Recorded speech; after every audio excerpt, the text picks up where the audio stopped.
આજના આ લેક્ચરમાં આપણે રિસર્ચ મેથડ તરીકે નિરીક્ષણની વાત કરવાના છે, ઓબ્ઝર્વેશન મેથડ.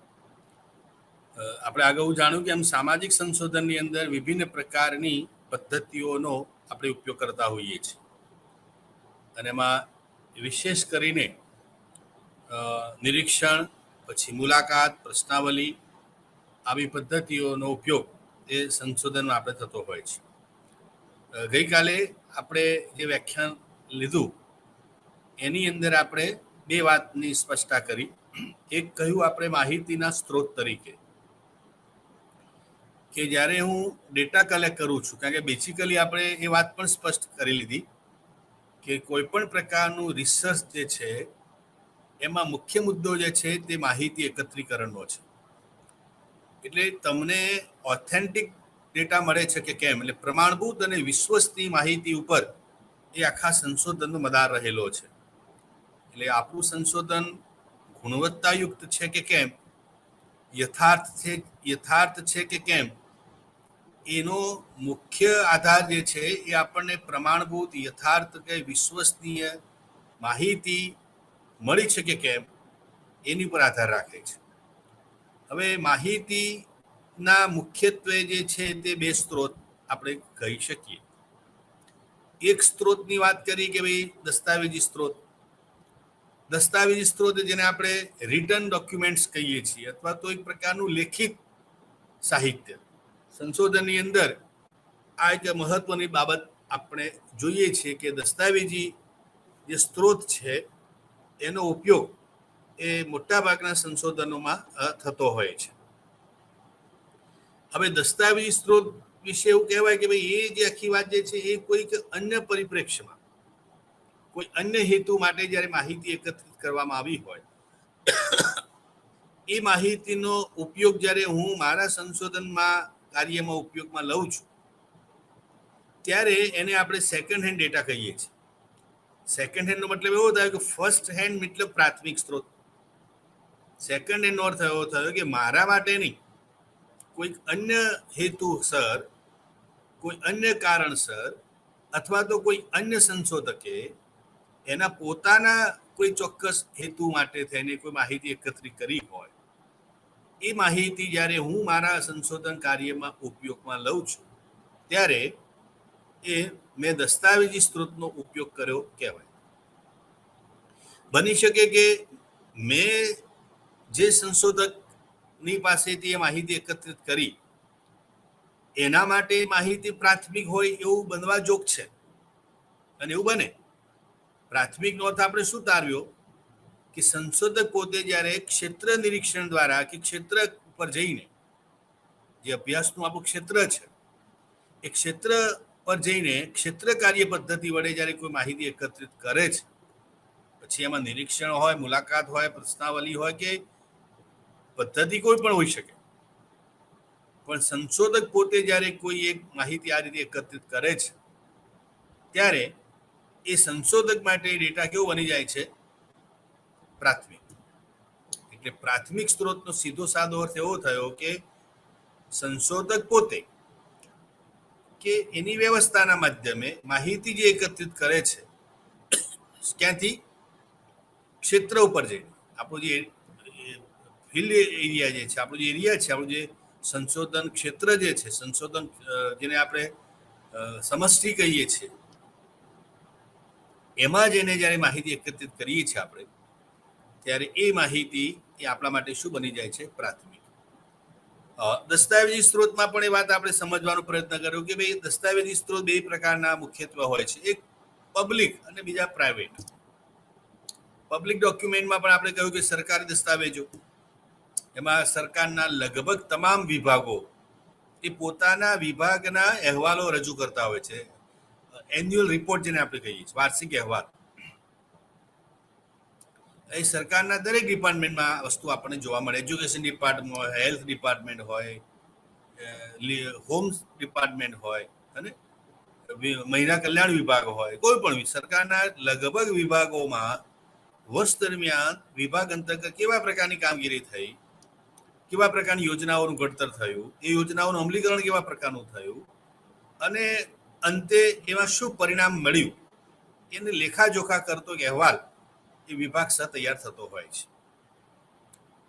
તો એ વિભાગનો અહેવાલ જ્યારે હું મારા કોઈ અભ્યાસ સ્થળે પસંદગી લઉં છું, અને આવું બનતું હોય છે, આપણે સમાજશાસ્ત્રના વિષયમાં તો આવું વિશેષ બને કે દાખલે કે મહિલા અને બાળ કલ્યાણ વિભાગ છે, તો મહિલા અને બાળ કલ્યાણ વિભાગની અંદર વર્ષ દરમિયાન આ વર્ગ માટે સરકાર દ્વારા શું યોજનાઓનું અમલ કરવામાં આવ્યો, એનાથી કેટલા લોકો લાભાન્વિત થયા, એનાથી સમાજને કે પર્ટિક્યુલર જે લાભાન્વિત વર્ગ છે એને શું લાભ થયો, એની સમાજ ઉપર શું અસરો પડી, અથવા તો લાભ ન મળ્યો તો કેમ ન મળ્યો, આ બધી બાબતો એની પ્લસ માઇનસ જેને આપણે કહીએ એ બધી વિગતો જાણવા માટે તમારે રિપોર્ટ વાંચવો પડે.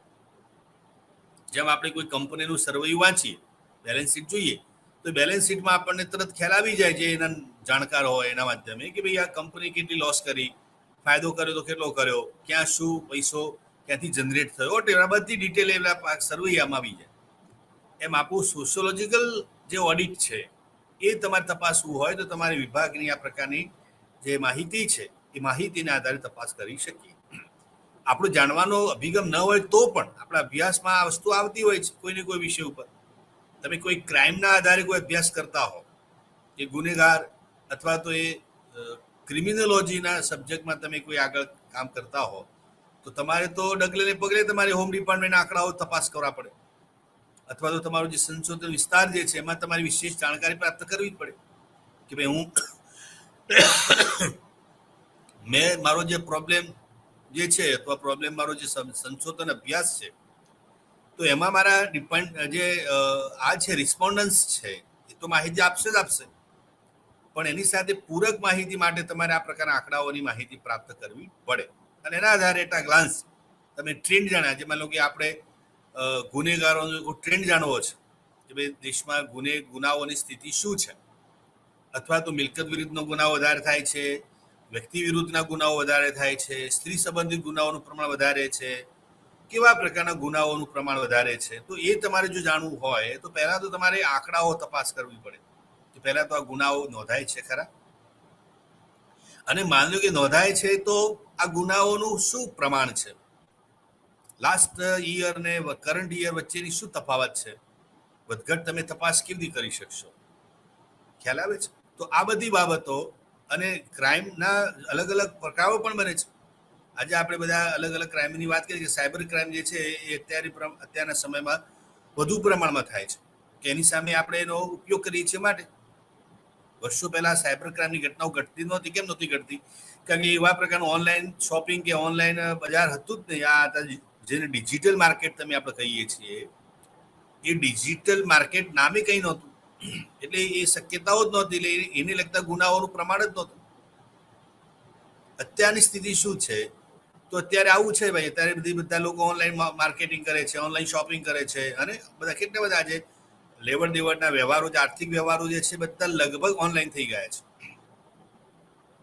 તો એવી સ્થિતિમાં આ પ્રકારના ગુનાઓ ન બને તો નવાય, અને ગુનાઓનું પ્રમાણ અને નિત નવા એમાં પાછા નવા નવા વિચારો, આઈડિયા આવે છે, નાવીન્ય પણ જોવા મળે છે. આપણને બધા વિચારો અથવા તો આ ઘટનાઓ બને છે, ઘટનાઓ પાછળ કોનું કેવું શું સંજોગો જવાબ, તો બધું જાણવા માટે તમારે એ વિશે એ વિભાગના આંકડાઓ તપાસ કરવા પડે. મહિલા ઉત્કર્ષની તમે વાતો કરો છો, તો મહિલાઓના ઉત્કર્ષ માટેની શું યોજનાઓ છે સરકારની, એ યોજનાઓ તળે કેટલી યોજનાઓમાં કેટલી સ્ત્રીઓને ભાગ લીધો છે, એ લાભ લીધો છે, તો એનો શું સીધો અસર પડી છે. તો આ બધા જ બાબતો આપણે તપાસતા હોઈએ છીએ, અને એ આપણા અભ્યાસનો વિષય પણ બની શકે છે. એટલે એ અર્થમાં દસ્તાવેજી સ્ત્રોત જે છે એ અનેકવિધ રીતે સંશોધનમાં ઉપયોગી છે. આ વાત બહુ સ્પષ્ટ છે. સાથોસાથ બીજી બાબત એ પણ આપણે જાણી લેવી જોઈએ કે દસ્તાવેજી સ્ત્રોત જે છે એ સંપૂર્ણ સ્ત્રોત છે, અથવા એનાથી સંપૂર્ણ બધું કામ થઈ જાય એવું હોતું નથી. સિવાય તમે તમારી રિસર્ચ ડિઝાઇનની અંદર વાત ભારપૂર્વક મૂકી હોય, અથવા તો તમારું પ્લાનિંગ જ એ પ્રકારનું હોય કે મારે ભૂતકાળમાં આ પ્રકારના અભ્યાસો થયા પણ છે આપણે સમાજના, માન્ય અભ્યાસો છે કે સંપૂર્ણપણે દસ્તાવેજી સ્ત્રોતને આધારે અભ્યાસો થયા હોય એવા ઘણા અભ્યાસો આપણા સમાજશાસ્ત્રમાં પણ છે. પણ ક્યાંક આપણા કેસમાં પ્રાથમિક સ્ત્રોતનો પણ ઉપયોગ થતો હોય છે. તો આપણે ડિઝાઇનમાં સ્પષ્ટ કરવું પડતું હોય છે કે અમુક પ્રકારની માહિતી મેળવવા માટે હું દસ્તાવેજી સ્ત્રોતનો ઉપયોગ કરીશ અને અમુક પ્રકારની માહિતીની પ્રાપ્તિ માટે હું દસ્તાવેજી બદલે ક્ષેત્રીય સ્ત્રોતનો ઉપયોગ કરીશ. હવે સમજો કે મારે વસ્તી ગણતરીના આંકડાઓ જાણવા છે, ડેમોગ્રાફિક કોઈ ડેટા સમજો મારે લેવો છે, તો મારે સ્વાભાવિક છે કે આ ડેમોગ્રાફિક ડેટા માટે થઈને મારે ક્ષેત્રીય સ્ત્રોત નહીં બલકે દસ્તાવેજી સ્ત્રોતનો ઉપયોગ કરવો પડશે, કારણ કે એ તો ભૂતકાળની બાબત છે. મારે જૂના આંકડા પ્રાપ્ત કરવા હોય, 2021ના આંકડા પ્રાપ્ત કરવા હોય કે 2023ના આંકડા પ્રાપ્ત કરવા હોય, તો એના માટે થઈને હું 2024માં અભ્યાસ કરવા જઈશ તો એ વસ્તુ બરાબર નથી. એટલા માટે આ માહિતી તો સંપૂર્ણપણે મારે ક્યાંથી પ્રાપ્ત કરવી પડે? દસ્તાવેજી સ્ત્રોત વડે. ભૂતકાળમાં કોઈ અભ્યાસો થયા હોય અને એ અભ્યાસો વિશે આપણે વધારે જાણવું છે તો પણ તમારે સંપૂર્ણપણે દસ્તાવેજી સ્ત્રોત પર જ આધાર રાખવો પડશે. એટલે એ અર્થમાં વિભિન્ન માહિતી, તો એના માટે કહું છું કે લગભગ 50%થી પણ વધારે માહિતી આપણને આ પ્રકારના સ્ત્રોતના માધ્યમે પ્રાપ્ત થતી હોય છે. એટલે એ અર્થમાં સામાજિક સંશોધનની અંદર ક્ષેત્રીય સ્ત્રોતની તુલનાએ દસ્તાવેજી સ્ત્રોતનું મૂલ્ય પણ છે.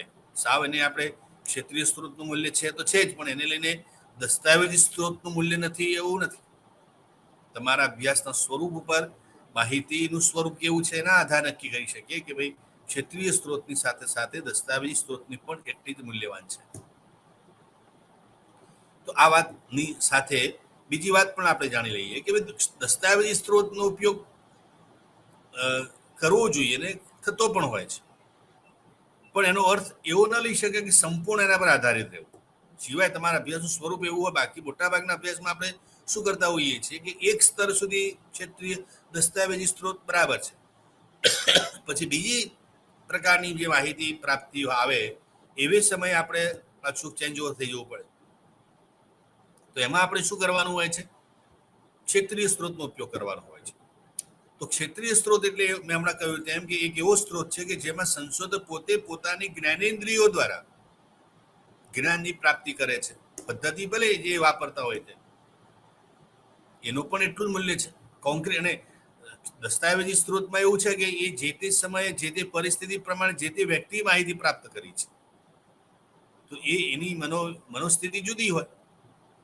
અદ્દલ એ જ માહિતી તમે તમારા અભ્યાસ માટે ઉપયોગમાં લો છો તો કદાચ તમારા માટે એ સુસંગત ન પણ બની શકે આવું.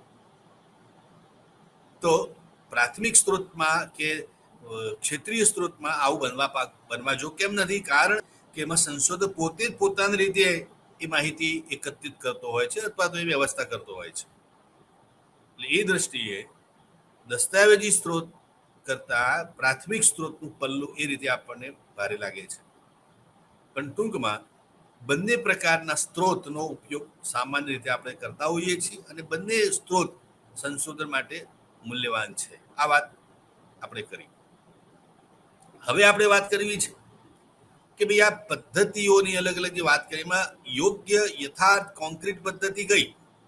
આમ તો બધી પદ્ધતિઓ વૈજ્ઞાનિક જ છે માહિતી એકત્રિત કરવા માટે, પણ એમાં પણ જો તુલના કરવાની વાત આવે તો એમાં આપણે એવું કહી શકીએ કે ભાઈ નિરીક્ષણ પદ્ધતિ જે છે એ પેલી પદ્ધતિઓ કરતાં થોડુંક વધારે યથાર્થપણું ધરાવે છે. કેમ? કારણ કે આ એક એવી પદ્ધતિ છે કે જેમાં સંશોધક પોતાના સેન્સીસ વડે એ માહિતી એકત્રિત કરે છે અને જાતે કરે છે. એમાં ડિપેન્ડન્ટ કોઈની ઉપર રહેતો નથી. જો મુલાકાતમાં અને પ્રશ્નાવલીમાં આપણે કોના પર આધારિત રહીએ છીએ? રિસ્પોન્ડન્ટ્સ ઉપર, માહિતીદાતાઓ ઉપર. જો માહિતીદાતા માહિતી ભૂલ ભરેલી આપે, ખામીયુક્ત આપે કે ન આપે કે ખોટી આપે તો શું થવા પામે? એ આખું આપણું જે અભ્યાસ છે એની અસર એના પર પડે, કારણ કે માહિતી ખોટી મળી છે. ખોટી સાચીનો આધાર શું? જ્યારે નિરીક્ષણમાં એ મર્યાદા નથી રહેતી, કારણ કે નિરીક્ષણમાં તો સંશોધક પોતે જ એ કોઈને પૂછવા ગયો નથી, એ કોઈને પણ જાતે એની રીતે જ માહિતી એકત્રિત કરી હોય. એટલે માહિતીની પેલી યથાર્થતા જે છે ને એ પ્રમાણમાં વધારે જળવાય છે. પેલી માહિતી ખોટી મળે છે અથવા ખોટું છે એવું નથી, પણ બંનેમાં જે તુલના કરવાની વાત આવે તો નિરીક્ષણમાં માર્કિંગ વધારે મળે. આ વાત બહુ સ્પષ્ટ છે. તો પછી આ નિરીક્ષણ પદ્ધતિ છે શું, તો એની વાત આપણે કરવાની છે.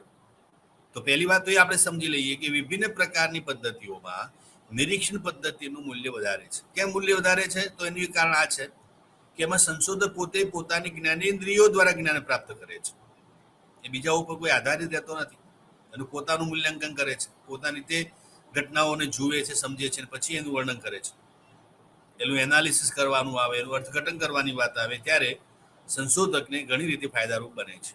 અને પેલી વાત કરી કે હમણાં નક્કર અને સચોટ માહિતી પ્રાપ્ત થવાના ચાન્સીસ આમાં વધારે હોય છે, કારણ કે પેલી ઓવર એન્ડ કોવર વાળો મુદ્દો આમાં આવતો જ નથી. માહિતીદાતા આપે શું, કહે શું, વિચારે શું અને કહે શું માં એટલે એની કથની અને કરની વચ્ચે અંતર પડે છે. આમાં તો એ શક્યતા જ નથી, કારણ કે આમાં માહિતીદાતા એ રીતે સીધી રીતે સંકળાયેલા જ નથી. એટલે એ વાત છે. ભૂતકાળની અંદર જ્યારે આપણી પાસે મિત્રો બીજા કોઈ સોર્સ નહોતા, ખાસ કરીને આપણે જ્યારે સોશિયલ એન્થ્રોપોલોજીની વાત કરીએ તો એના અનુસંધાને એવું કહેવાય છે કે શરૂઆતમાં જે સામાજિક માનસશાસ્ત્રીઓ હોય, વિશેષ કરીને આદિવાસી સમુદાય માટે, આદિવાસી સમાજ વિશેની જે માહિતી પ્રાપ્ત કરી, તો એ લોકોએ મહદ અંશે આ પ્રકારની નિરીક્ષણ પદ્ધતિનો ઉપયોગ કર્યો હતો. કેમ કર્યો હતો? તો એનું કારણ બતાવું તમને.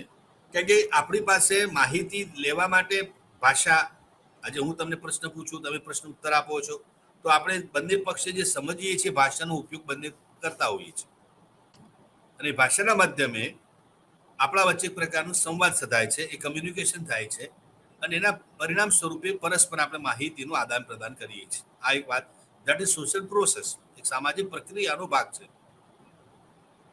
એટલે મેનલી શું વસ્તુ મહત્વની છે? ભાષા. સંવાદ માટે ભાષા જરૂરી છે.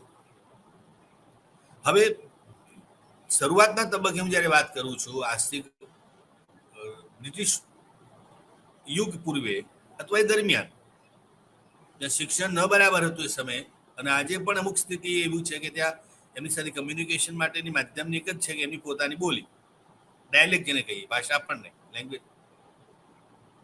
હવે આદિવાસીઓમાં તો આજે પણ જો ડાયલેક્ટનો અને બોલીનો પ્રશ્ન હોય, ભાષાનો, તો એ સમય તો કેટલો મોટો પ્રશ્ન હશે.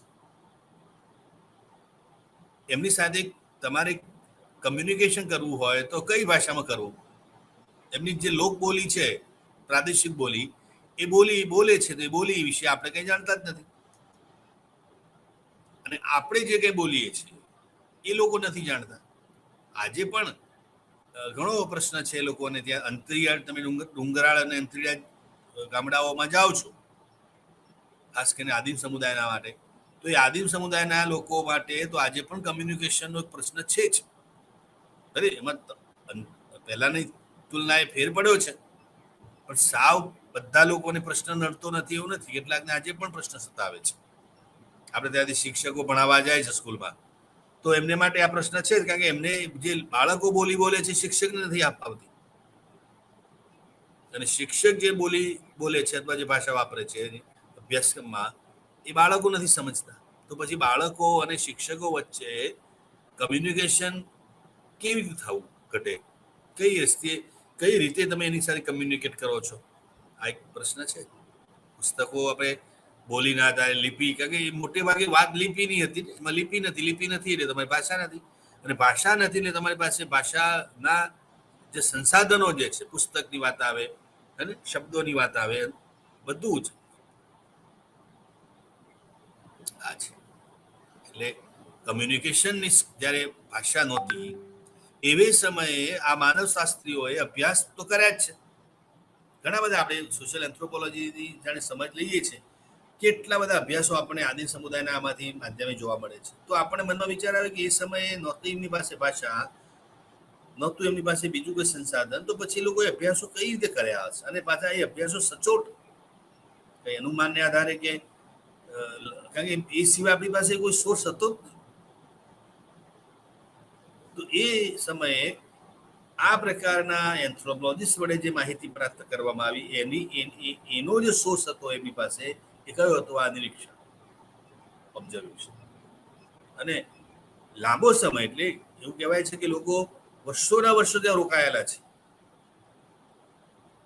અને પછી એ લોકો પાસે માહિતી એકત્રિત કરી છે અને પછી સ્થિતિ એવી આવી કે વર્ષોના વર્ષો ત્યાં રોકાણ કરે તો પછી કાયમ માટે રોકાઈ ગયા, કેટલાક તો કાયમ માટે નિવાસસ્થાન કરી દીધું.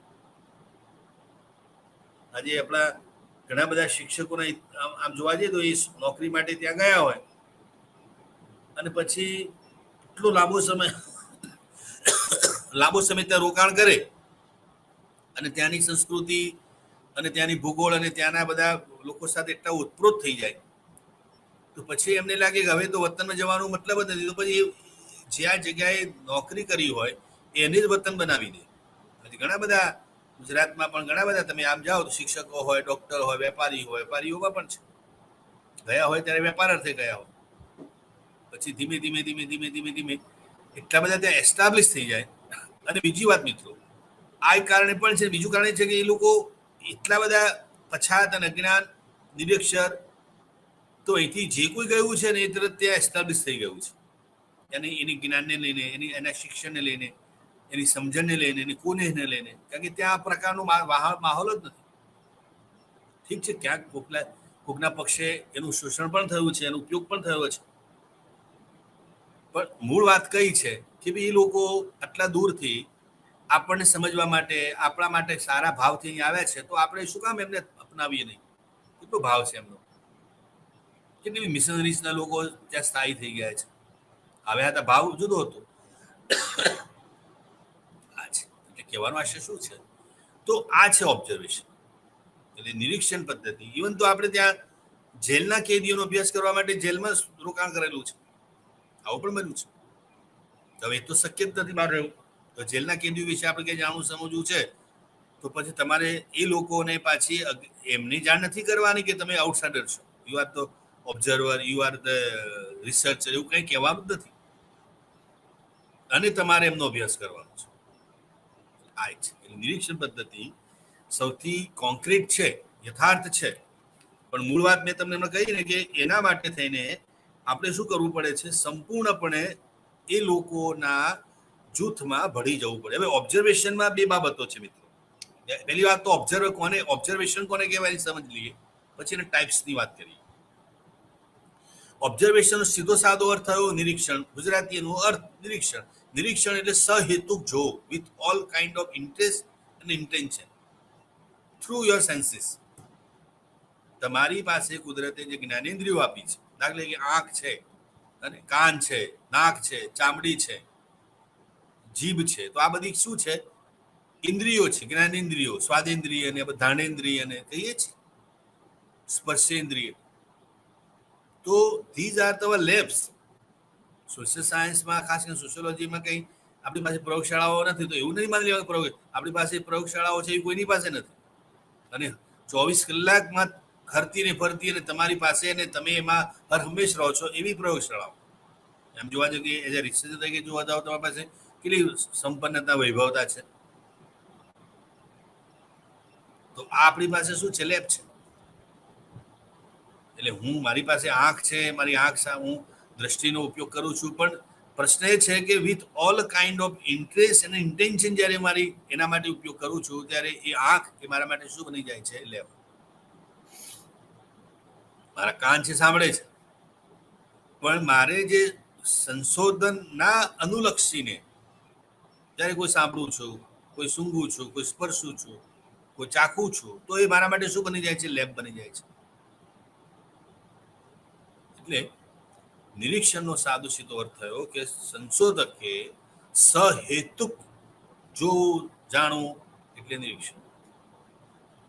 પેલી વાત આપણે કરી હતી ને કે માનો કે કોઈ વિદ્યાર્થી કે કોઈ વ્યક્તિ બસ સ્ટેન્ડથી ચાલતા ચાલતા કોઈ સ્થળે આવે, 5-10 મિનિટના રસ્તે ચાલીને વાગે. હવે આપણે એને પ્રશ્ન એવો પૂછીએ કે ભાઈ તમે ક્યાંથી ચાલતા આવ્યા? તો કે સામે બસ સ્ટેન્ડથી. સારું, બસ સ્ટેન્ડથી અહીંયા આવતા જરાક મને કહેશો કે વચ્ચે એક દુકાન આવે છે, દુકાન ખુલ્લી હતી, બંધ હતી? આવો પ્રશ્ન પેલા પૂછો.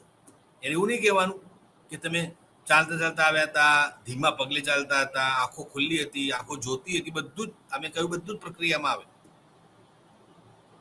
પણ એને આપણે પૂછીએ કે આ એક દુકાન ત્યાં આવે છે, એ દુકાન તમે આવ્યા ત્યારે ખુલ્લી હતી બંધ હતી? જરાક મને કહો ને, જવાબ આપો ને. તો એ શું કહેશે, હા કે ના? તો કે ભાઈ બરાબર, એ બધી વાત બરાબર છે, પણ મને એક્ઝેક્ટલી ખબર નથી.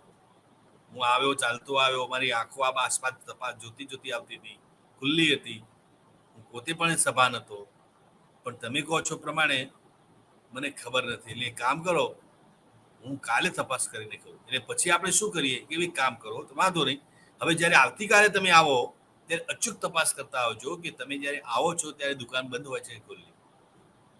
તો આપણે શું કરીશું, એ દિવસે ફરી દિવસે યાદ કરીશું અને ત્યાં ક્ષણ માટે ઊભા રહીશું. બરાબર ભાઈ, પેલા ભાઈ મને પ્રશ્ન પૂછવાના હતા, તો મારે કહેવાનું છે તે આ ક્ષણ માટે ઊભો રહું.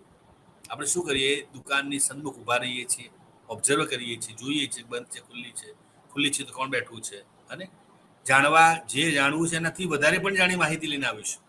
આટો ઘણી વાર તો ત્યાં દુકાનમાં આટો મારી આવી જાય, પૂછી લઈએ કોણ માલિક છે, શું મળે છે, બધી જાણકારી લઈ લઈએ. અને પછી પેલા ભાઈને કહીશું, ઓકે હવે મને પૂછો જવાબ, પ્રશ્ન પૂછો, જવાબ આપો. શું જવાબ આપીશું આપણે કે ભાઈ હા, એ દુકાન ખુલ્લી હતી, એ દુકાનમાં ભાઈ આ મકાન માલિક દુકાનના માલિક છે, આ દુકાનમાં આટલો માલ વેચાય છે. આ બધી વિગતો તમે ભાઈને કહીશું. ગઈકાલે તો નહોતી કહી, તો આ શું કર્યું તમે? ઓબ્ઝર્વેશન સહેતુક, કે ગઈકાલે મારી આંખો બંધ નહોતી, દુકાનને જોઈ પણ હતી, પણ મેં એ નહોતું જોયું જે મારે જોવું હતું. મને ગમતું તો એ જોયું. કારણ કે આપણે શું કે આપણે દિવસ દરમિયાન આપણે કાને કેટલું અથડાય છે, કેટલા અવાજો અથડાય છે, પણ બધા જ આપણને યાદ નથી રહેતા. દિવસ દરમિયાન આખું કેટલું જુએ છે, તો બધું યાદ નથી રહેતું. એ યાદ રહે છે જે મને ગમે છે, મને એ સંભળાય છે, મને ગમે છે. તો ઇન્ટરેસ્ટ વાળી વાત છે. તો સંશોધક જ્યારે પોતાના સંશોધનને અનુલક્ષીને જ્યારે આ વાત કરે છે ત્યારે એને આપણે નિરીક્ષણની કોટીમાં મૂકીએ છીએ. તો આની સામાન્ય અર્થમાં આપણે નિરીક્ષણ કહીએ છીએ. અને એ બહુ આપણે ત્યાં વિશ્વસનીય અને યથાર્થ પદ્ધતિ છે માહિતી એકત્રિત કરવા માટેની. હવે બીજો મુદ્દો જે આપણે ચર્ચવો છે તે એ છે માહિતી લેવાની આ જે પદ્ધતિ છે નિરીક્ષણ, એ 3 સ્તરે લઈ શકાય. નિરીક્ષણની 3 રીતો છે. એક છે સહભાગી નિરીક્ષણ, જેની ચર્ચા હવે આપણે કરીશું. બીજું છે અર્ધ સહભાગી, અને ત્રીજો પ્રકાર આવે છે અર્ધ સહભાગી અને અસહભાગી. એટલે participation observation, quasi participation observation and non participation observation. સહભાગી, અર્ધ સહભાગી અને અસહભાગી, આ 3 એની કેટેગરી છે. એટલે કેટલાક સંશોધકો અસહભાગીનો ઉપયોગ કરે છે, કેટલાક અર્ધ સહભાગીનો કરે છે, તો કેટલાક સહભાગીનો કરે છે. પણ there are 3 category of observation method. હવે સહભાગીની આપણે ક્રમશઃ વાત કરીએ. What is about the participation observation? સહભાગી નિરીક્ષણ એટલે શું?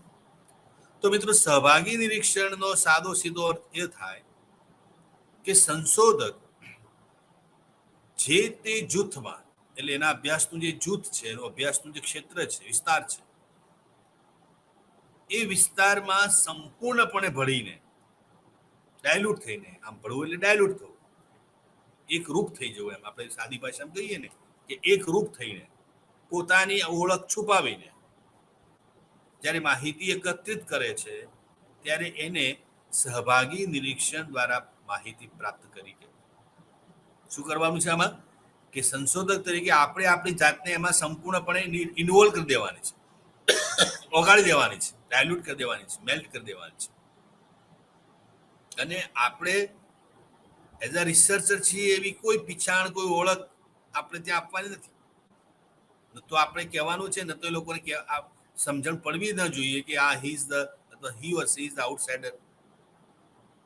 અને માહિતી એકત્રિત કરો છો જ્યારે તમે આ પ્રકારની, એટલે નિરીક્ષણ પદ્ધતિ દ્વારા માહિતી પ્રાપ્ત કરી કે હવે આમ તમે જોવા જાઓ તો સૌથી દુષ્કર માહિતીની આ વાત છે. સૌથી આમ ટફ છે માહિતી મેળવવા માટેના જે અલગ જે મેં કહ્યા કે આ પદ્ધતિ સૌથી સારી પદ્ધતિ છે, કોન્ક્રીટ છે, યથાર્થ છે, વિશ્વસનીય છે. પણ એની એક મોટી મર્યાદા શું છે કે આ સામાન્ય રીતે બીજી પદ્ધતિઓ કરતા થોડીક ટફ છે. એની વાત કરીએ આગળ કઈ રીતે ટફ છે. પણ ટૂંકમાં આ પદ્ધતિમાં તમારે આ પ્રકારની માહિતી એકત્રિત કરવાની થાય છે કે તમારે શું કરવાનું છે, તમારી જાતને સંપૂર્ણપણે એમાં એ કરવાની છે. એ કઈ રીતે શક્ય બને આવું ભવિષ્ય હમણાં કહ્યું કે ભૂતકાળમાં આપણા વિષયમાં અભ્યાસો થયા છે આ પ્રકારના સહભાગી નિરીક્ષણ પદ્ધતિના ઉપયોગ વડે થયેલા, અને યથાર્થપણે એ અને સચોટ અને મહત્વપૂર્ણ પુરવાર થયા છે અભ્યાસો. જેમ કહ્યું હતું ને કે માત્ર ને માત્ર દસ્તાવેજી સ્ત્રોતને આધારે પણ અભ્યાસો થયા છે આપણે ત્યાં, કેવળ દસ્તાવેજી સ્ત્રોત, બીજો કોઈ સ્ત્રોત નહીં, પ્રાથમિક સ્ત્રોતની વાત જ નહીં. એ અભ્યાસો પણ એટલા જ મહત્વના છે. આજે પણ માઇલસ્ટોન સ્ટડી આપણા સબ્જેક્ટમાં સીમાચિહ્નરૂપ અભ્યાસો કહેવાય છે. દરખાસ્તનું નામ પણ આપણે લઈ શકીએ. તો સામે છેડે માત્ર ને માત્ર પ્રાથમિક સ્ત્રોત વડે અભ્યાસો પણ થયેલા છે, બે અંતિમો છે. એમ નિરીક્ષણમાં સંપૂર્ણપણે નિરીક્ષણ પદ્ધતિ વડે અભ્યાસો પણ થયા છે, સંપૂર્ણપણે. એમાં કોઈ નોટ એક પણ બાબત અસહભાગી કે ક્વાસી કે શુદ્ધ નહીં, નોન સંપૂર્ણ સહભાગી. પણ સહભાગી નિરીક્ષણમાં મેં કહ્યું કે it's a very difficult task. એક વાત આના અનુસંધાને તમને કરીશ. વર્ષો પહેલા હું અને મારા મિત્રો, જ્યારે હું ડ્યુરિંગ સ્ટુડન્ટ લાઈફ અભ્યાસકાળ દરમિયાનની વાત કરું છું, I was in the MA part 2, એમએના બીજા વર્ગમાં વિષયમાં બીજા વર્ષમાં હતો ત્યાંની વાત છે. બધા મિત્રો સેમિનારમાં ગયા, કોન્ફરન્સ, સોશિયોલોજી કોન્ફરન્સમાં. હવે ગયા ત્યાં એટલે એમના મારા અધ્યાપક શ્રીએ કહેલું, ભાઈ કોન્ફરન્સમાં તમારે આ રીતે આવવાનું છે, અને દરેકે દરેક જે પેનલ છે, પેનલમાં તમને અનુકૂળ આ પેનલ બેસવાનું અને જ્ઞાન સંપાદન કરવા માટે આવવાનું છે. એથી તમે આવશો તો મજા આવશે. એટલે એમને રીતે અને એ કન્સર્ન સાથે જ અમે ગયા હતા.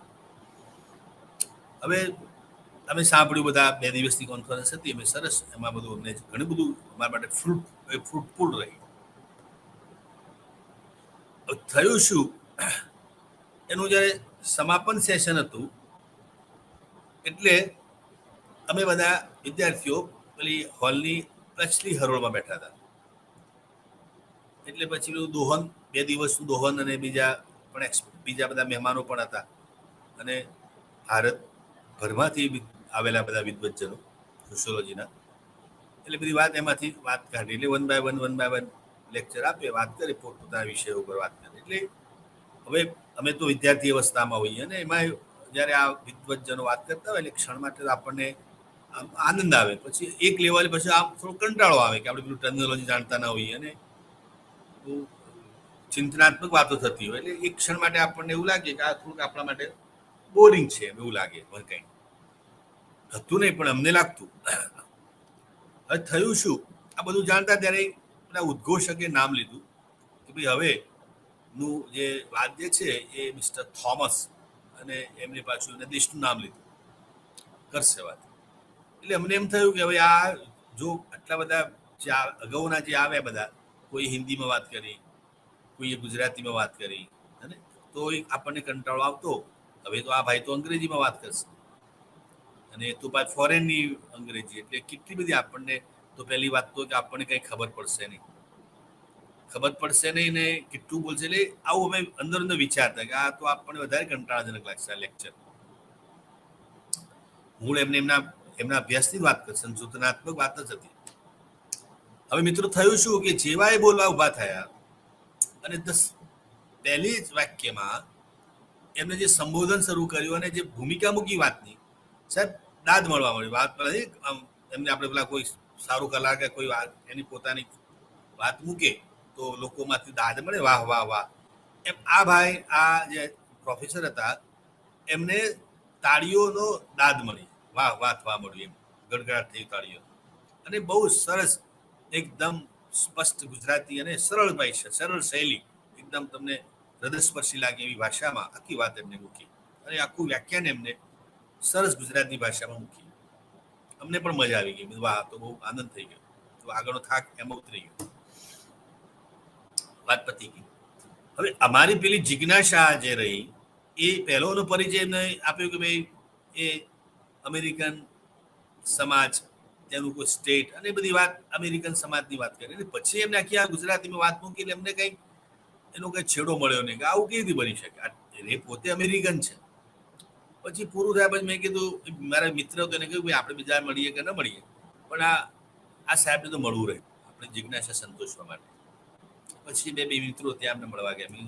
અને ગુજરાતી વાત, હવે ગુજરાતી સારું જાણી શકતા હતા, બોલી શકતા, એટલે અમારે મનમાંથી પેલો ખટકો જતો રહ્યો કે ભાઈ કઈ રીતે કમ્યુનિકેટ કરીશું. આપણને તો એટલું બધું ફ્લુઅન્ટ લેંગ્વેજ આવડતું નથી વિદ્યાર્થી અવસ્થામાં. એટલે અમે એ ડર રાખ્યા ના પહોંચી અમને ગુજરાતી આવડે છે. પછી અમે પૂછ્યું, મેં કે સાહેબ મજા આવી ગઈ, આનંદ થયો, તમારા વ્યાખ્યાનમાં ઘણું બધું જાણવા મળ્યું અમને. એઝ અ સ્ટુડન્ટ અમે આવે છે એમને પણ મજા આવી. પછી મેં સહજ પૂછ્યું કે સાહેબ બધી વાત બરાબર છે, મને એ જણાવો. પછી જો કે એમને બહુ સરસ વાત કરી કે તમે આટલું સરસ ગુજરાતી બોલી જાણી કેવી રીતે શકો છો, અને એક શબ્દ તમે ખોટો ના બોલ્યા, અને બધા જ શબ્દો એવા કે કેટલાક શબ્દો તમને પણ નથી ખબર, એટલું સરસ તમે ગુજરાતી બોલી જાણે. પછી એને કહ્યું કે આ ઘટસ્ફોટમાં તમારે ક્લાસ ત્યાં કરવો હતો, પણ કોઈ મને પ્રશ્ન ન પૂછ્યો, પણ તમે સારું કર્યું આ જાણવાનો ઈરાદો તમારો. એને પણ કહ્યું કે this is the part of observation method. એને નિરીક્ષણ પદ્ધતિનો જ આખો વાત કરી. અને એમાંથી શું રાજ આવ્યો કે ભાઈ હું જ્યારે અહીંયા આવ્યો તો મારો ચોથો રાઉન્ડ છે આવવાનો, કારણ કે પેલા દેશોની પેલી મર્યાદા હોય ને વિઝા આપવાની, કે એક લિમિટ પછી તમને ત્યાં રોકાણ ન થવા દે, એટલે પછી તમારો સમય આવે પૂરો થાય એટલે તમારે જે તમારા મૂળ વતનમાં જતું રહેવાનું, અગેન પાછી પરમિશન મળે ફરીથી આવવાની. કે આ મારો ચોથો ટ્રાયલ હતો, એટલે હું 4th ટાઈમ અહીંયા આવ્યો છું. પણ શરૂઆતમાં 2 વખત જે આવ્યો ને એ તો મારે કામ થયું જ નહીં. મારે કામ થયું તો ત્રીજા અને ચોથા રાઉન્ડમાં. તો પહેલા અને બીજામાં જે હું આવ્યો, જે મને એક પહેલામાં 3 મહિના પછી કંઈક 4 મહિનાનું કંઈક સ્ટે મળેલો, તો એ 4 અને 3 મહિનાના ગાળામાં મેં જે કર્યું એ માત્ર ને માત્ર એક જ કામ કર્યું કે આ પ્રદેશની ભાષા શીખવાનું. લોક બોલીએ પ્રદેશની ભાષામાં પાછી બોલી. એટલે મેં કે શું કર્યું કે આજુબાજુના આ જેટલા ગામડાઓ છે, ગામડાઓ ખૂંદી વળે. પહેલા તો ભૂગોળ જાણી લીધી, જેમ MS શ્રીનિવાસની વાતમાં જ આવે છે, ક્ષેત્ર નિરીક્ષણ ક્ષેત્રકારી પદ્ધતિ શું છે. તો MS શ્રીનિવાસ જે વાત કરે છે આ જ કરે છે કે કેવી રીતે લોકોનો વિશ્વાસ સંપાદન કરવો. જ્યારે કોઈ ક્ષેત્રમાં જઈએ છીએ ત્યારે આપણી પાસે શું હોવું જોઈએ, આપણીમાં કેવી ક્વોલિટી હોવી જોઈએ, લોકોનો વિશ્વાસ સંપાદન કરવા તમારામાં શું શીખવું જોઈએ. આ બધું ઘણું બધું MS શ્રીનિવાસ અને એને પોતાના અનુભવોને આધારે આ વાત કરી છે.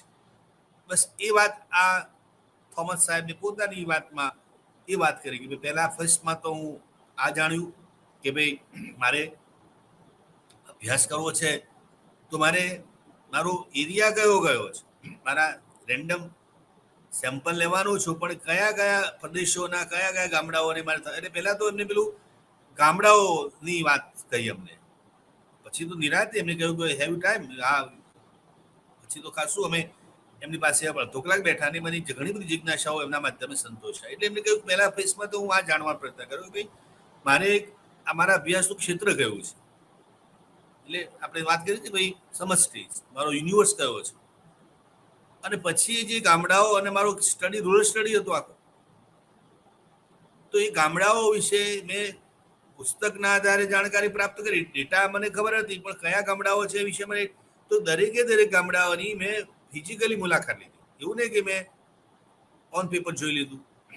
દરેકે દરેક ગામડાઓને મેં જાત તપાસ કરીને સમજવાનો પ્રયત્ન. જાઓ લોકો પહેલા મને કુતૂહલતાવશ જુએ, ફોરેનર હોય એટલે લોકોને પહેલા એક તો કે આ વિદેશી છે, સરપંચને મળું, તાલુકાના પેલા ત્યાંના કલેક્ટ મામલતદારને મળું, પરમિશન લેવી પડે, કારણ કે પાછા આ મુદ્દો ઉભો થાય. એટલે એમની પાસે તમામ પ્રકારની જે પરમિશન કહેવાય છે બધી જ હતી. સરપંચને મળે, કોઈ ગામમાં સરપંચના કેસમાં એવું છે કે સરપંચ પોતે એટલું બધું ભણેલા ના હોય, અથવા તો ભણેલા હોય તો પણ એટલી બધી અંગ્રેજીમાં કંઈ વાત સમજવાની કે બોલવાની તો એ હોય નહીં, દુભાષ્યો રાખવો પડે, પોતે પણ દુભાષ્યો લઈને જાય. તો આ બધું ઘણું બધું કે એમને તકલીફ પડેલી. એ તકલીફોમાં મેં આ વાત જાણી લીધી કે ગામનું કલ્ચર કેવું છે, પોશાક કેવો છે, આ બધું મેં જાણી લીધું. આ પહેલા ફેઝમાં મેં ગામડાઓને સમજવાનો પ્રયત્ન કર્યો. તો હું આ ઓન ટ્રેક છું. હું તમને પ્રેક્ટિકલી એટલા માટે સમજાવું છું કે આ જ પદ્ધતિ છે જે નિરીક્ષણમાં આવે છે. એટલે કે ફેઝમાં 1માં મેં શું કર્યું, ગામડાઓની ભૂગોળ, ગામડાઓના લોકોના વ્યવસાયો, એમની જીવનશૈલી, એમનો ખોરાક, એમના તહેવારો, ઉત્સવો બધું જાણી લીધું પૂછી અથવા તો મેં મારી રીતે. હવે મારા માટે કેવું હતું, પૂછું તો કેટલું પૂછું, તો મેં લગભગ મારા લેવલે બધું જોઈ લીધું અને મારી રીતે પછી દુભાષિયાનું રાખું, એને પૂછી લઉં કે આ શું મને જે કહે પ્રમાણે હું મને એટલે વાત થઈ ગઈ. હવે મને એમ થયું કે મારે આ લોકોને મળવું તો પડશે. આટલું સરસ એમનું જીવન છે, આટલું સરસ એ લોકોની જીવનશૈલી છે અને મારે તો અભ્યાસ માટે લેવાનું છે. મારે કંઈ એમને હું કંઈક એમનો સ્નેહી સ્વજન છું માટે એમને મળવું છે એ નહીં, મારે તો એઝ અ રિસર્ચર મળવાનું છે. અને આટલું બધું વિપુલ એમની પાસે વારસો છે, સંસ્કાર છે, તો પછી મારી પાસે એક જ સાધન છે એમની સાથેનું કમ્યુનિકેશન. સોરી મિત્ર.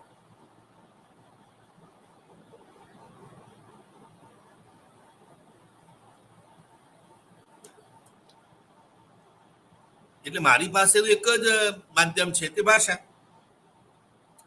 પણ એ ભાષા હું બોલી શકતો નથી જે લોકો સમજે છે, અને મારી ભાષાનો તો એ લોકો માટે પ્રશ્ન રહેતો નથી.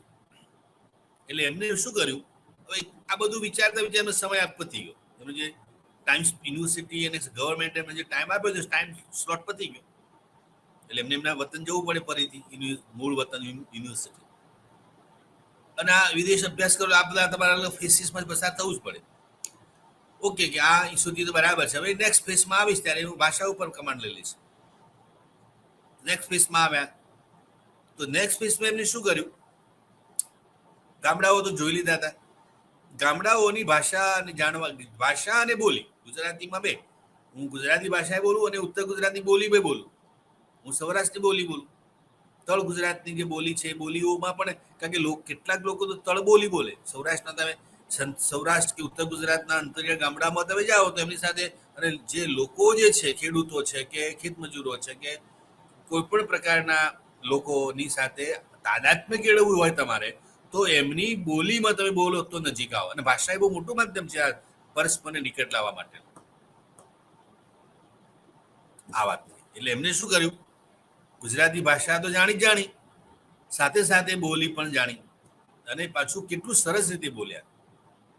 તો કે બીજા ફેઝમાં મારે 3 મહિનાનો ટાઈમ મળ્યો હતો.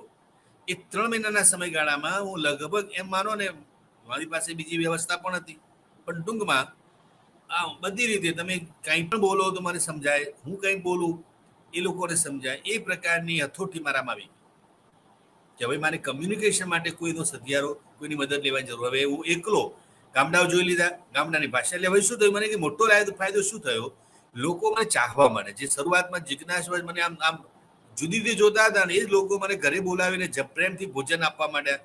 મને નિમંત્રણ મળ્યું, આ ગામમાં આવો, આ ગામમાં આવો. સરપંચ મને બોલાવે અને બધા લોકો કુતૂહલતાવશ, આનંદ હોય એમને, પણ મને ઘણીવાર એમનો બોલો આ કંઈક સાંસ્કૃતિક કાર્યક્રમ હોય, કોઈ ડાયરો હોય કે કોઈ ગરબા હોય કે કોઈ લગ્ન પ્રસંગ હોય, તો મને અતિથિ તરીકે બોલાવે કે તમે આવજો જ આવજો.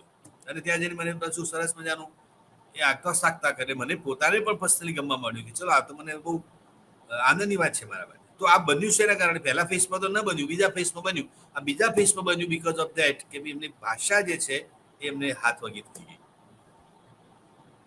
પછી તો હું લોકોના કે ગામડે જાઉં એટલે પણ જોડે ખેતરમાં જાઉં, વાડીએ જાઉં, એમની જોડે ખેતીનું કામ નાનું મોટું શીખી લીધું. બહેનોની સાથે પણ ક્યાંક મર્યાદા ન હોય, પણ મારે તો વિદેશી હોય એટલે કેટલી બાબતોમાં પણ બહેનોની સાથે પણ હું થોડો હળતો મળતો, યુવાનો સાથે પણ બેસું ઉઠું. એટલે ટૂંકમાં એક રસ, એક રૂપ થઈ ગયો લોકો સાથે. પછી તો આખા પરગણામાં મારું નામ પ્રચલિત બની ગયું. એટલે પછી મને નામથી લોકો ઓળખવા મળે, અને હું જ્યાં પણ જાઉં તો મને પ્રેમથી લોકો આગતા સ્વાગતા કરે. હવે આ બન્યું એટલે જુઓ એકચ્યુઅલ, હવે આ બન્યું એટલે મારે પેલો આશય જે હતો અભ્યાસ કરવાનો, એમાં મને થોડું ખલેલ પડવા માંડી. કારણ કે લોકો મને માન આપવા માંડ્યા અને આમ એવું માનવા માંડ્યા કે ભાઈ આ માણસ હવે આપણા માટે પરાયો છે જ ને, પરદેશી છે જ ને, આપણો જ માણસ. એટલે લોકો સમાજમાં મને ઇજ્જત આપે, માન આપે, આબોકાર આપે.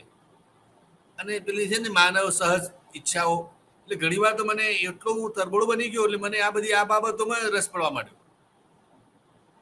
પણ મૂળ પેલો હું મારો અંદરનો સંશોધક જે છે ને એ સાંજ પડી જે ઘરે જાઉં છું ત્યારે અકબંધ રાખું છું ભાઈ વોટ અબાઉટ ટુડેઝ રિસર્ચ. આ બધું તો બરાબર છે, કોઈ બોલાવ્યા ન બોલાવ્યા, ખાણી પીણી વોટ એવર, પણ આજે તમે જાણ્યું છું આ પ્રશ્ન કે મને થોડો ઊભો થયો. એટલે એઝ અ રિસર્ચર તરીકે અને એમાં પાછું પાર્ટિસિપેશન ઓબ્ઝર્વેશનમાં મારે એ જાણવું રહ્યું કે આ બધું તો બરાબર છે, લોકો મને, પણ મારે એ તપાસ કરવી છે. હવે પછી શું થાય કે મારે કોઈ પ્રસંગમાં જવા, લગ્ન પ્રસંગમાં મારે એકચ્યુઅલી લગ્ન પ્રસંગમાં જવાનો હેતુ શું હોય, એ લગ્નને મારે જોવું છે. Process, marriage is a process, કે કેવી રીતે હિન્દુ લગ્ન થાય છે, કે કેવી રીતે મુસ્લિમો લગ્ન થાય છે. મારે ભારતીય સમાજમાં લગ્નની વ્યવસ્થા શું છે એ મારે, અને એમાં વર્તમાન સમયમાં શું પરિવર્તન જોઈ શકું છું, આ મારે તપાસવું. આ એક મુદ્દો, ઘણા બધા મુદ્દાઓ હતા, ગામડાના અનુસંધાને હતા. એટલે થાય શું કે હું ક્યાંય પણ જાઉં એટલે લોકો મને પેલા વેવાઈને તોલે, એટલે એ પ્રકારની વીઆઈપી ટ્રીટમેન્ટ આપી દે. વેવાઈ હોય એને જોડે બેસાડે, આમ આપણે કોઈ મહેમાન થઈને ગયા હોય કેવી આમ આગતા સગ, એટલે પેલા બીજા દ્વાર જે છે ને માહિતી લેવાના બંધ થઈ જાય. ઉભા થઈને મારે પેલા ફોટો પાડવો હોય કે મારે બીજી કઈ ડેટા હું મારે લખવું હોય તો લખી ના શકું, કારણ કે તરત લોકો મારી પાસે, હું ઉભો થાય બીજા 5 જણા ઉભા થાય જોડે જોડે, બસ આગળ પાછળ ફર્યા કરે. એમને ગમે ને વિદેશી તરીકે બને, પણ એ મને ખલેલ પાડે. એટલે ક્ષણ માટે મને એમ થાય કે મેં આ ઉપાધિ ખોટી હોરી લીધી, મારે તો આઉટસાઇડર બનીને અભ્યાસ કરવાનો હતો.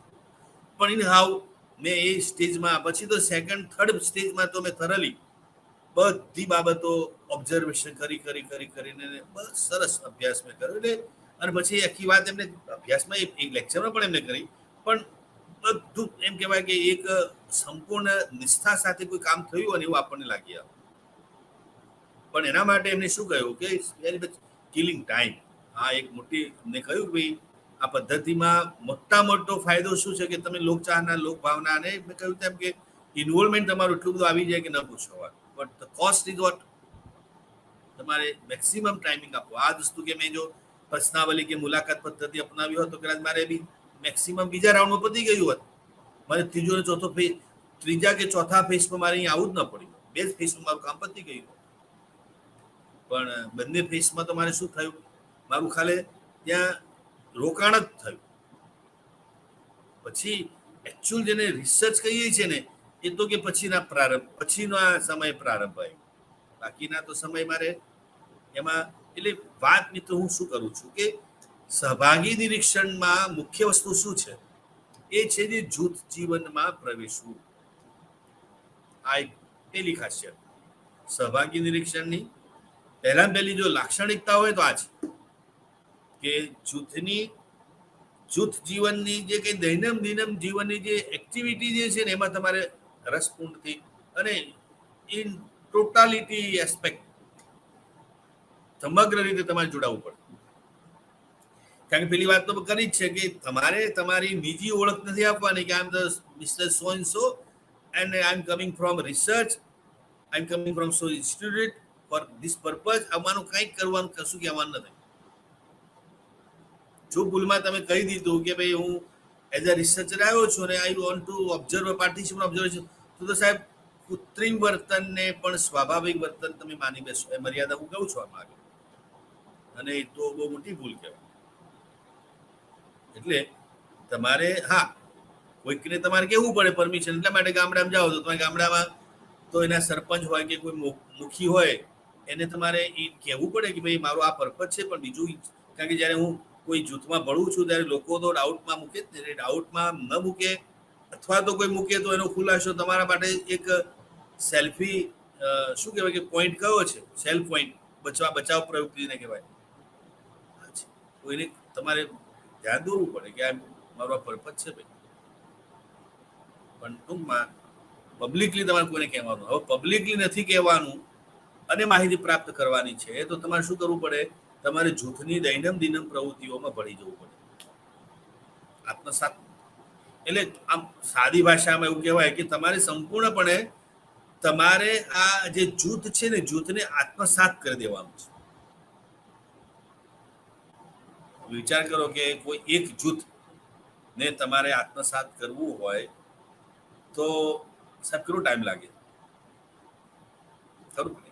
આજે હું તમને એક નાનકડી વાત કરું. આજે કોઈ પરિવારમાં કોઈ દીકરી પુત્રવધુ બનીને આવે છે.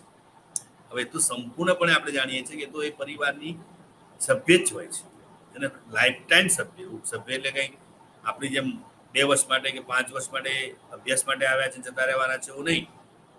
સંપૂર્ણપણે, અને એનું પોતાનું સંપૂર્ણપણે બધું છોડીને એના મા બાપ બધું એવરીથિંગ. દીકરી પોતાની સાસરવાટ પકડે છે ત્યારે કેટલું બધું તેજીને આવે છે, એના મા બાપ બધું કેટલું બધું. છતાંય તે આ બધું દુનિયાદારી બધા જાણે છે, છતાંય તે એના સસુર ગૃહે એનો જે વિશ્વાસ છે ને, સંપૂર્ણ વિશ્વાસ સંપાદિત કરતા કરતા સાહેબ 6-12 મહિના લાગી જાય છે.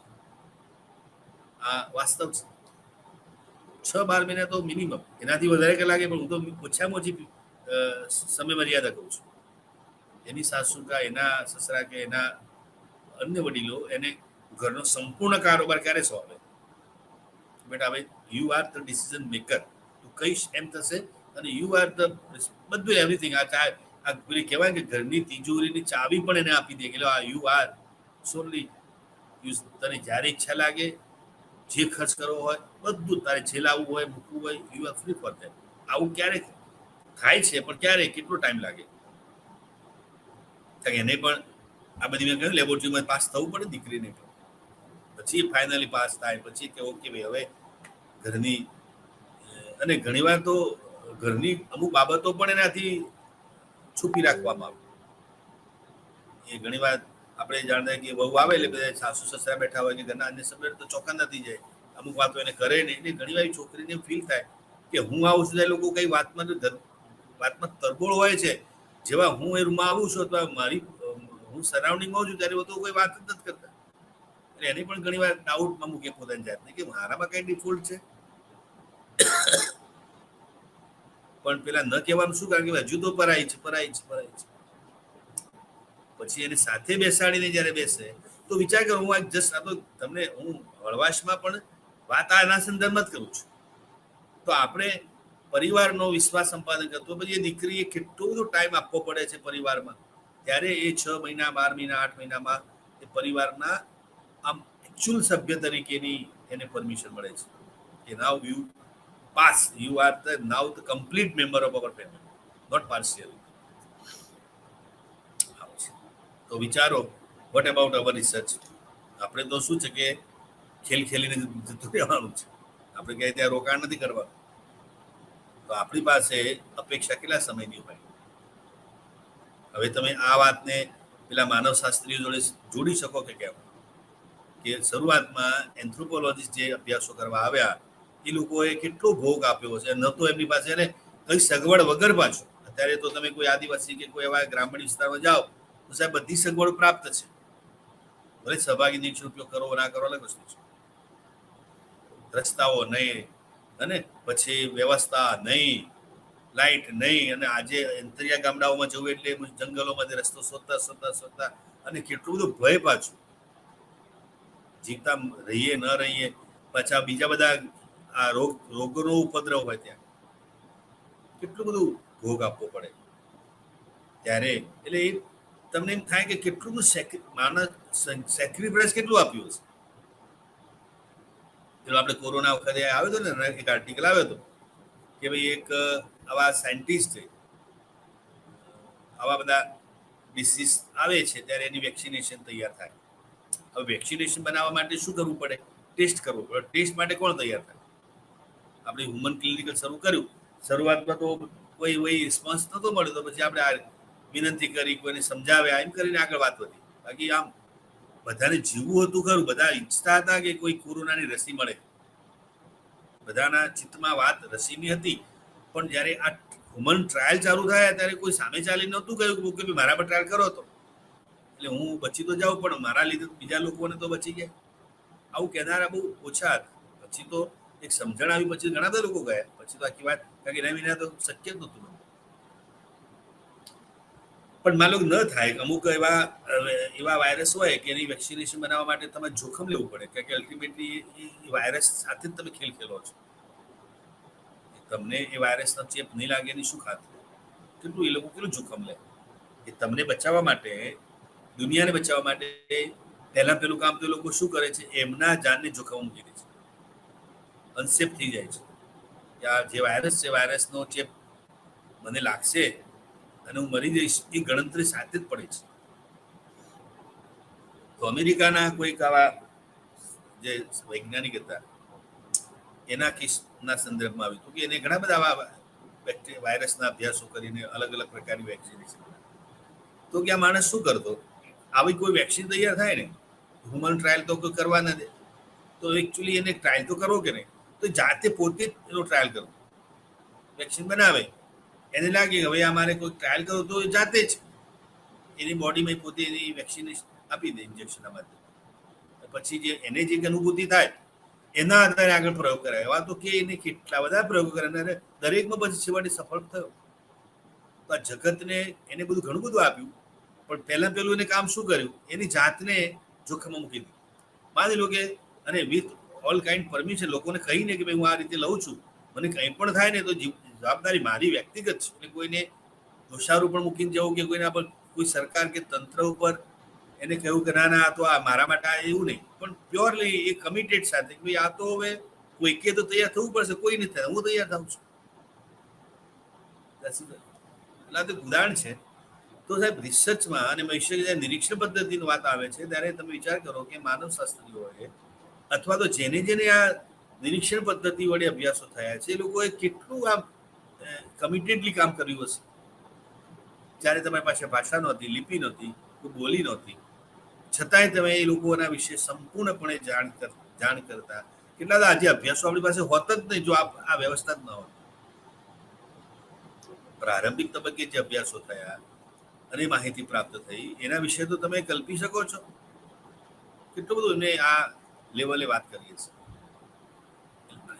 એટલે સહભાગી નિરીક્ષણનું મુખ્ય લક્ષણ અથવા તો એનું પહેલી વાત જે છે કે તમારે શું કરવું પડે છે, સ્લોલી અને ગ્રેજ્યુઅલી. અને પાછું આમાં કેવું છે, એકદમ તમે કૂદકો મારો તો ખોટું. કોઈ પણ જૂથમાં ભળવા માટે તમારે પ્રાથમિકથી માંડીને માધ્યમિક માટે ઉચ્ચ એમ કરતા ધીમે ધીમે જવું પડે. પહેલી જ કોલેજ ના આવી જાય, ધીમે ધીમે વિથ ઓલ ટેકનિક્સ, બધી જ જે આપણે સોશિયલ રિલેશન માટેની જે કંઈ ટેકનિક્સ છે એનો ઉપયોગ કરવાનો છે. એટલે તમારે સોશિયલ રિલેશન બિલ્ડર બનવાનું છે, કેવી રીતે સામાજિક સંબંધો બનાવવા, ધીમે ધીમે એમ કરવાનું. એટલે હવે કોઈ એક જૂથમાં હું પ્રવેશ કરું એ ક્યારે બની શકે, જ્યારે હું જૂથની પ્રવૃત્તિઓમાં કે એક્ટિવિટીમાં પામું સામે. કોઈ જૂથ મને સ્વીકારે, ક્યારે સ્વીકારે, હું જૂથમાં એકદમ અનનોન પર્સન તરીકે જૂથમાં મહિનાઓ વર્ષો સુધી રહું ને તો જૂથ મને સ્વીકારે નહીં.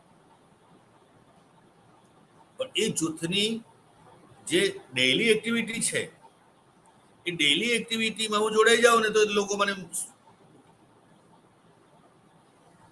અમે એનએસએસમાં જ્યારે ગ્રામીણ કેમ્પ કરીએ ને, જો આ બધા કેમ્પમાં થતું જ હોય છે, એમાં શરૂઆતના તબક્કે છે છોકરાઓ બધા, હું શહેરના છોકરાઓ ગામડામાં જાય એટલે ગામડાઓને થોડુંક શહેરના લોકો માટે થોડીક સુખ પણ હોય. આપણે આ શહેરવાળા ચોખલિયાગુળા કરતા હોય અને તો ખાલી અઠવાડિયાનો મામલો હોય છે, 10 દિવસનો મામલો હોય. 10 દિવસમાં સાહેબ પહેલા દિવસે પરસ્પર ગામડાવાળાને છોકરાઓ શહેરો માટે, શહેરના છોકરાઓને ગામડાના લોકો માટે થોડીક આમ અંદરથી સુખ હોય, થોડું પીલિયા હોય. અને અંતિમ દિવસે જ્યારે નીકળીએ ત્યારે પરસ્પર રડતા હોય. એમની વિદાય સમારંભ તમે જાઓ ને તો ગામડાવાળા પેલા છોકરાઓ માટે, છોકરાઓ ગામના લોકો માટે એટલી બધી માયા એક અઠવાડિયામાં થઈ જાય એટલે ન પૂછવા. આપણે લાગે કે આ, અને ઘણી વાર તો બાજી પડે ને કે ન જાઓ બસ આ સ્થિતિ. મને લાગે આ 10 દિવસમાં હજુ તો આ કેમ આટલું બધું એમની સાથે નિકટતા આવી ગઈ. નિકટતાનું એક કારણ કહ્યું કે લોકો ગામડાની દૈનંદિન પ્રવૃત્તિઓ જોડાઈ ગયા. સવારે પ્રભાત ફેરી કાઢે, પછી ગામે મોલે જઈ સફાઈ ઝુંબેશ શરૂ કરે, ગામના લોકોનો સર્વે કરે, એટલે એક અઠવાડિયામાં આ મેક્સિમમ જેને કહે છે કમ્યુનિકેશન એમની જોડે થાય, ઇન્ટરેક્શન રિપીટ થાય. સંબંધોમાં આપણે જે સોશિયોલોજી શું કહે છે, કોઈ એક વ્યક્તિ કે જૂથ ની વચ્ચેના સંબંધોમાં આંતરક્રિયાનું વારંવાર પુનરાવર્તન જે થાય એ પુનરાવર્તન જ સંબંધોમાં નિકટતા ઉભી કરે છે. રિપીટ. એમાં એક દિવસ એવું આવે છે લોકોને કે એ લોકોને દત્તક લેવા, એક દિવસ માટે દત્તક. ગામના લોકો સામેથી કે ભાઈ હું આ બાળક દીકરો જે હોય તે, અને હોમ સ્ટે કહેવાય, હોમ સ્ટે. સવારથી સાંજ સુધી એ છોકરો કે છોકરી જે હોય એના એ પરિવારમાં રહે, પરિવારમાં રહેવાનું, જમવાનું બધું એ પરિવારે એક દિવસ માટે પરિવાર એને મેન્ટેન કરે, નિભાવે, જમવાની જવાબદારી પરિવાર. તો આ છોકરાઓ છોકરીઓ શું કરે, ઘર કામમાં મદદરૂપ બને, કચરા પોતું વાસીદું કરવાનું, રસોઈ બનાવવાની હોય. અને છોકરાઓ શું કરે કે પેલા ખેતરમાં કે ખેતમજૂરી કે જે કોઈ પશુપાલકો હોય કે તો એ છોકરાઓ એમની જોડે જતા રહે. ચલો હું પણ તમારી જોડે ગાયો ચરાવવા કે બેસોને ચરાવવા આવું છું, હું ચલો ખેતીનું કામ કરવા આવું છું, હું પણ ચલો મજૂરી આવીશ, આજની મજૂરી મને જે મળશે તમને આપી દઈશ, મને શીખવાડજો જરાક. તો આખો દિવસ પેલા છોકરાઓ ખેતીનું કામ કરે કે છોકરીઓ ઘરનું કામ કરે. સાહેબ સાંજ પડે ને એટલે ઘરના સદસ્ય કરતા પણ અધિક પ્રેમ કરે. તો સવારે આવ્યા તરીકે અનનોન તરીકે આવ્યા, એટ લાસ્ટ છેલ્લે જયારે અંતે તમે જાઓ ત્યારે ગળા ડૂબ. પછી તો ઘણી વાર રિપીટ કરે કે કામ કરે તું કાલે પણ આવી જજે, થોડી વાંધો ના બીજા દિવસે, પણ 4-5 દિવસ જો આ રીતે રહે તો એ છોકરો પછી સંપૂર્ણપણે એ પછી તો એની સ્થિતિ એવી આવે કે ઘરની રગ જાણતો થઈ જાય. એ ક્યાં બધી બાબતો એ પછી આપણે પૂછીએ બેટા સાહેબ કે એનો છોકરો ભણે, બધું આખા ઘરની તમામ બાબતો એને જાણ હોય કે આટલી બધી માહિતી તું માહિતી લઈ. તને માહિતી આપી કોને? માહિતી આપી નથી, આપોઆપ મને મળી ગઈ છે એમના માધ્યમે. હું એક દિવસ ત્યાં રોકાયો ને બધું સ્વયં દાદાએ કે દાદીએ કે એમના ફલાણા ઢીંગણા ભાઈ સ્વયં મને માહિતી આપી કે મારે આવું છે. What is this activity? પણ તમે એ છોકરો ત્યાં જઈને ખાલી બેસી ગયો હોત, ભાઈ હું તો NSS નો વોલન્ટિયર છું, મારે તો ખાલી તમારા ઘરે ખાલી મહેમાનગતિ માણવાની છે, મને ખાટ અને પાટ અને ખાટવાળી વાત કરી બેસી જાઓ, ચાલે? કોઈ માહિતી ના અને કોઈ બી અંતસ્પૂર્ણા પણ ન થાય કે નજીક લાગે. તો આ બધી વાત છે. બાકીની વાત મિત્રો નેક્સ્ટ લેક્ચરમાં કરીશું. યસ.